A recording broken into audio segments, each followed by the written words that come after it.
Well, hello guys, welcome back to Planting with Pete. And if you're new here, I am Pete.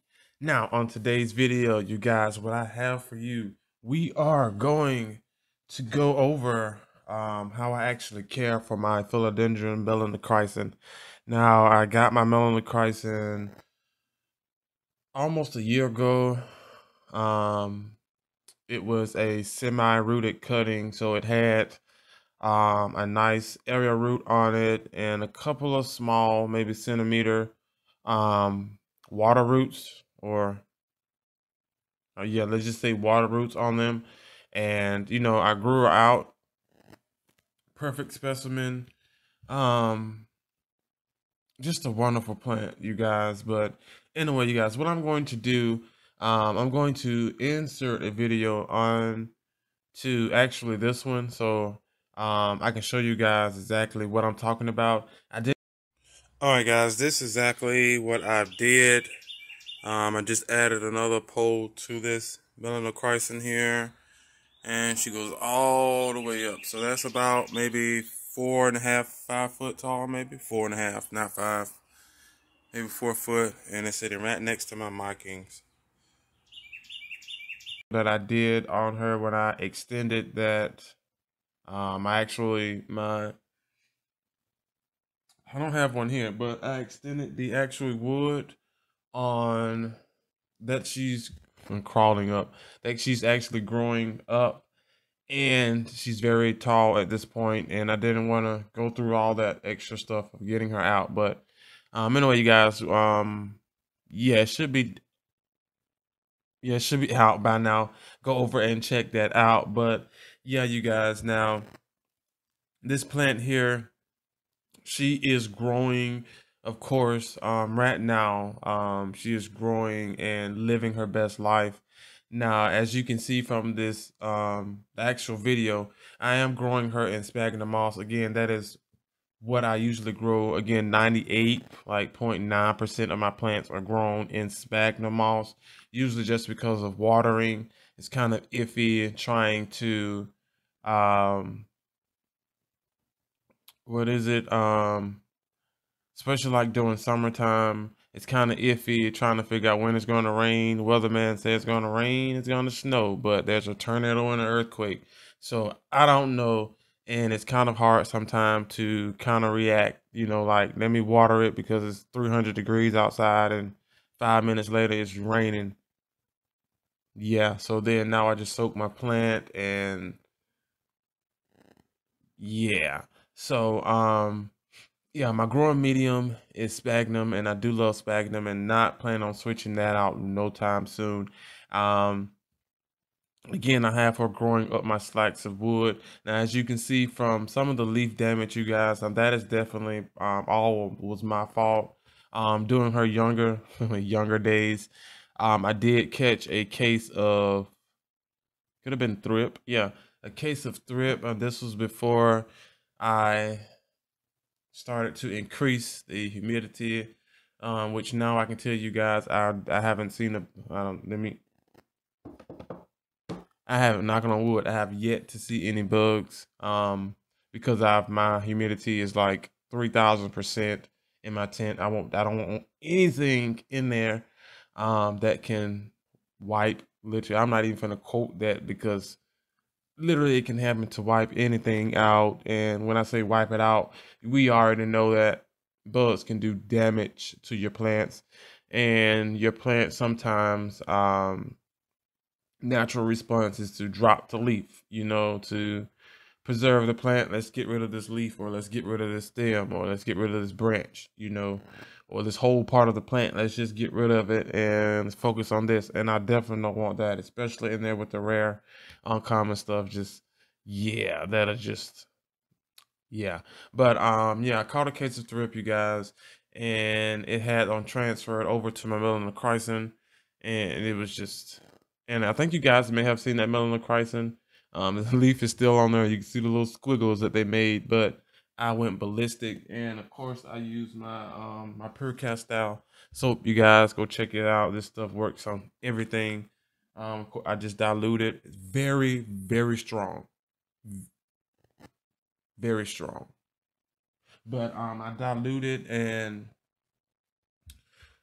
usually when I'm spraying my plants, I don't dilute it all the way down, but it's diluted enough so that it's just not pure soap in there. But this time, when I sprayed it on there, usually when I spray my spray on my plants, I have to go back and spray it and wash those chemicals off because it's very strong. Like I said, I mean very strong. So this time I was like freakishly paranoid because this plant I had them grown, leaves were just looking full and lush, growing upward. And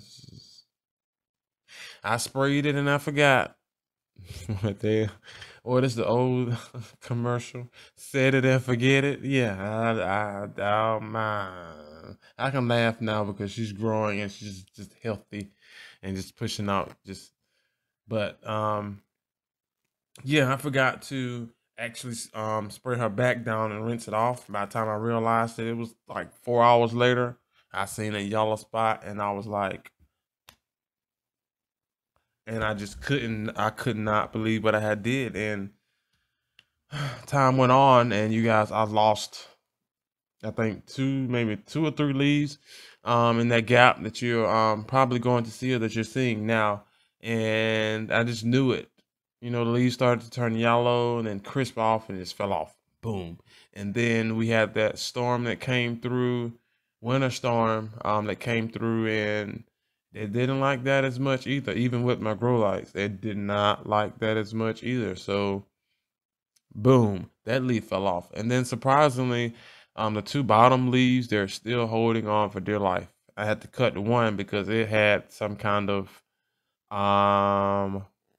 I'm pretty sure that was due to that when my fan went out inside of my grow tent. You guys didn't know, but of course, humidity being up, and that was a long time ago, but I had to cut it off to keep it from spreading, and it's still hanging on, even from when it got sprayed. And I'm actually proud of her. She's a go-getter. And now that you're looking at her now, the leaves have just started to double in size. I did give them a nice fertilization. You may have seen that video with the water with me. Yeah, I finally showed you guys how I water my plants.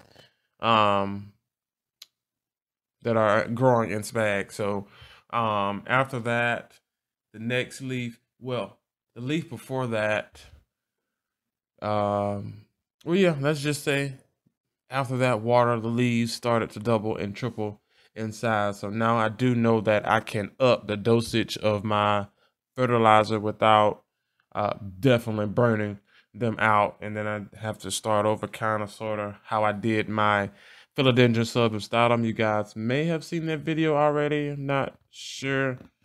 I don't know. I do a lot of videos, you guys, a day, and I kind of forget when stuff's supposed to come out. So yeah. But anyway, you guys, as I said before, she's growing up my my wood post that I made, or my moss post that I of course made from scratch. I do have videos on that, you guys. You go check that out as well. But the median, again, I grown her in excuse me in sphagnum moss. She's actually loving it. Again, sphagnum moss, so usually it's for like propagations, germinations.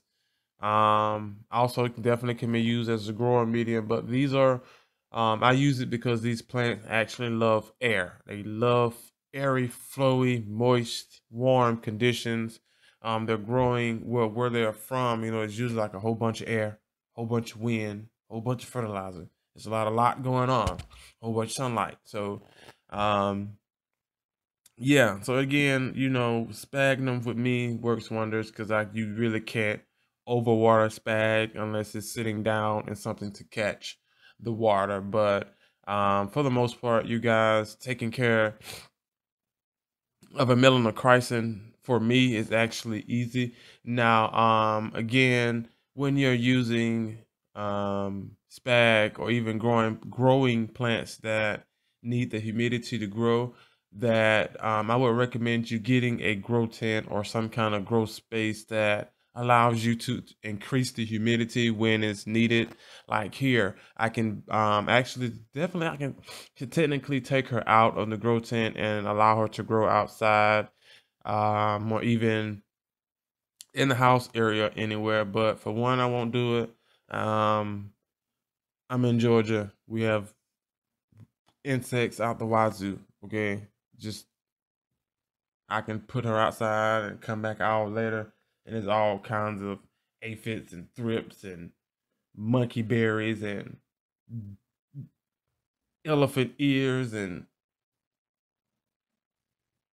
fish feet. I don't know, but the point is, you would definitely have to stalk plants when they're outside because insects love plants. What can we do?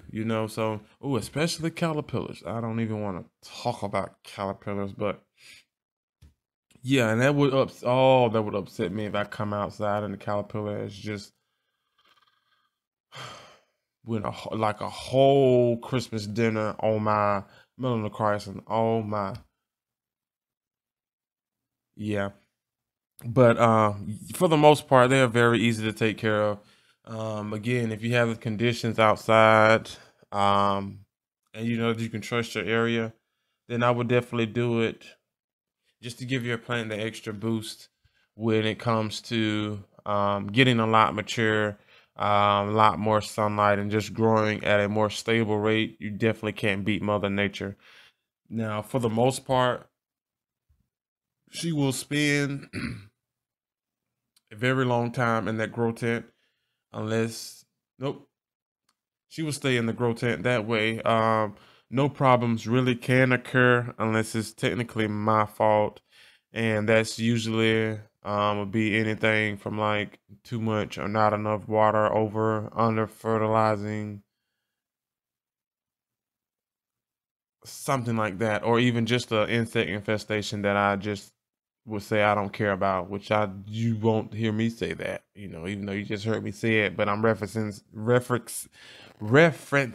something that I would say if I didn't care, but I do care. But you get what I'm saying? But yeah, other than that, then there wouldn't be any kind of issue of me trying or having to worry about any kind of infestation, because I'm a plant stalker and I keep my eyes on my plant. They're like my children, it's just like you taking your child to the playground and now you want to go get a pizza.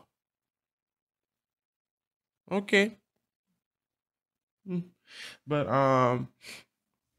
yeah, you guys, taking care of melanochrysum is very easy, just like you probably have seen my Philodendron Melanochrysum video as well. They're very easy, cooperative plants to take care of. Also, you should know by now that the leaves are just velvet to the touch. It's real soft. I try my best not to touch it, unless I'm just inspecting the leaves, and it's usually more of a, let me just, like, you matter of fact, it's more of a, here's a um silver moon Sansevieria, I think. But yeah, it's more like a, let me, look behind you and make sure there's nothing crawling kind of thing. But, and then sometimes, yeah, I do kind of touch the leaf, even though I know what it feels like. But if I'm just wanting to feel it, then I'll just grab my melanochrysum, and they're about the same, except for, of course, I mean, my micans. They're about the same, except for, the melanochrysum is a little bit more thicker, and when it comes to the leaf texture as well. So again, taking care of both of them are the same. And if you're wanting one of them, I would encourage you to get those while you can. Who knows? They might just become extremely rare tomorrow, and they're $10,000 for a cutting. Huh.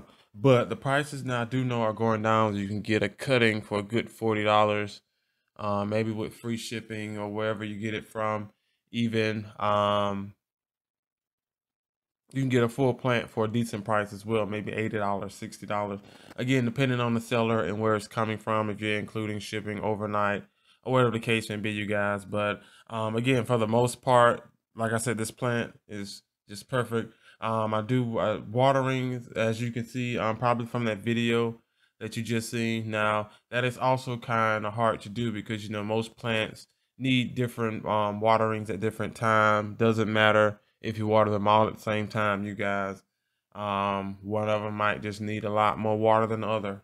It happens. So I usually have to go in and do an actual check on these to make sure that the sphagnum is not still damp. And even at the top surfaces also can trick you if you're not good with spag. You can have maybe like the top layer, it looks crispy and you can hear it crunching dry, but if you go down just a little bit more, it is just soaked, not soaked, but you can tell the difference because it's still warm and still wet down there, and you do not want to water um, your plant because you will start some issues at that point, because I'm telling you, these roots, roots will find the water. Okay, they don't need your help. They will find the water. Now, if they're in something that doesn't have any water, then there's nothing to find and they're gonna die. But they will sniff out the water, and I've learned, again, trial and error. Luckily, they're with like the heteroeciums and like the pothos things that I tried out way before I got like a pink princess or a melanochrysum. Just luckily I did that, but yeah, I do check down at the bottom to make sure they're almost completely dry. I will even lift them up out of their coaches to check the bottom. Even also, you probably guys seen that as well. If not, go check it out. I have a maintenance video. These roots, like I said, they will find the water, and it's kind of hard sometimes controlling them and going in and making sure the roots are not growing through and then branching out and then getting too big that I can't put them back through the hole, and it's just yeah. So yeah, again, like I said, guys, for me, it's growing. These things are pretty fairly easy, um, growing them. And I would recommend you, like I said, going and get one yourself. There's nothing special or, yeah, there's nothing special that I do when I'm growing my plants. And I don't know. It's just I don't know, guys. I'm just good at plants. But someone asked me to share my care on my melanochrysum and my micin. So again, nothing special. It's just the I guess it's just the thumbs. I don't know, you know. But again, maybe it's something that I did mention in my video that could help someone out. But other than that, you guys, like I said, nothing special. I just follow basic rules of planting, and then also the basic rules of the philodendrons, you know, watering, light, airflow, and humidity, heat. You know, did I mention light? I'm not sure.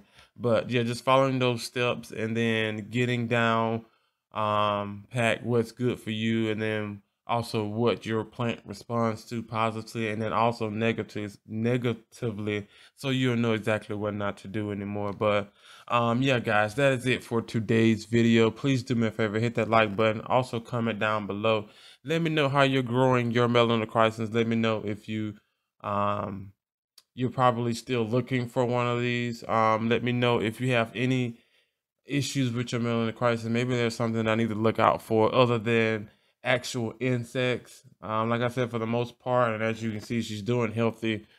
Other than, you know, what I did when I sprayed her and then she dropped the leaves. But other than that, you know, she's doing fine. And yeah, just let me know down in the comments if there's anything that I need to look out for. And also hit that notification bell, you guys. This bell will let you know exactly what is going on over here with Planting with Pete. And yep, we only had one video. Yep, I will see you guys tomorrow on another video. Bye.